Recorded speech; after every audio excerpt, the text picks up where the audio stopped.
নমস্কার বন্ধুরা, সবাই কেমন আছেন? আশা করি খুব ভালো আছেন। আমিও ভালো আছি। সবে মাত্র পুজো কাটলো আর পুজোতে প্রচুর ঘোরাঘুরি খাওয়া দাওয়া হয়েছে।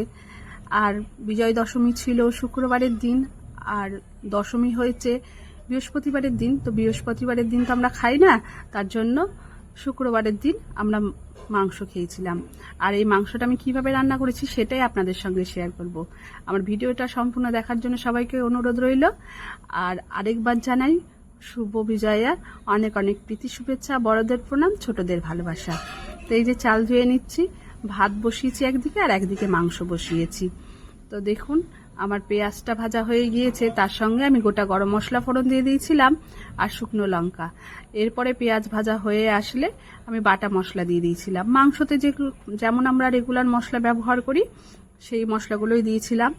আদা, রসুন, কাঁচা লঙ্কা, জিরা বাটা দিয়েছি আর একটা টমেটো পেস্ট দিয়েছি। তারপরে 1 চামচ শুকনো ধনে গুঁড়ো দিয়ে দিলাম আর স্বাদ মতন লবণ দিয়ে দিয়েছি, চিনি দিয়েছি আর হলুদ দিয়েছি। আর এদিকে আমি প্রেসার কুকারে আগে থেকেই মাংসটাকে ম্যাগনেট করে রেখেছিলাম। তারপরে দই, লবণ, একটু তেল, সরষার তেল আর একটু গোলমরিচের গুঁড়ো দিয়ে 2টো সিটি মেরে রেখেছিলাম। এবার যখন মশলাটা কষা হয়ে গেল তখন আমি মাংসটা দিয়ে দিলাম। এবার আমি কষতে থাকবো। মাংসটা আর বেশি কষার দরকার নেই, কারণ মাংসটা আমার 90% সেদ্ধ হয়ে গেছে। আর ভাজার সময়, পেঁয়াজ ভাজার সময় আমি কয়েকটা রসুন দিয়ে দিয়েছিলাম। প্রেসার কুকারে যদি রসুনটা দিতাম তাহলে কিন্তু রসুনটা একদমই গলে যেত। আর আগে থেকে আলুও ভেজে রেখেছি, কারণ একটু খাসির মাংসতে আলু না দিলে ভালো লাগে না। আর খাসির মাংসের আলুটা যখন খাবেন না খুবই সুন্দর লাগবে।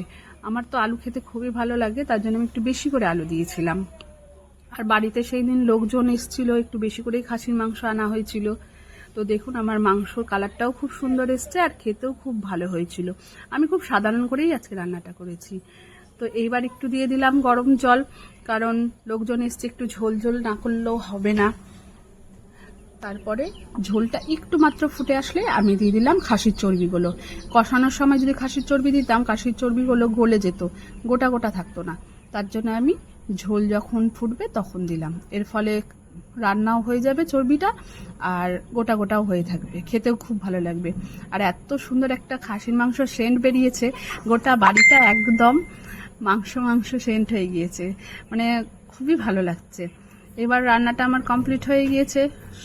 লাস্টে একটু গরম মশলা বেটে দিয়েছিলাম, ওটা দেখালো হলো না। তো যাই হোক, আমার ভিডিওটা, আমার রান্নাটা যদি আপনাদের ভালো লেগে থাকে অবশ্যই একটা লাইক, একটা কমেন্ট করতে কিন্তু ভুলবেন না। শুভ বিজয়া দশমীর অনেক অনেক শুভেচ্ছা জানিয়ে আজকের ভিডিওটা এইখানেই শেষ করলাম। আর প্রচণ্ড গরম হয়ে আছে তো একটু খেতে অসুবিধা হচ্ছে। আর আলু দেখেন খুব সুন্দর সেদ্ধ হয়ে গেছে, মাংসগুলোও কিন্তু খুব সুন্দর সিদ্ধ হয়েছে।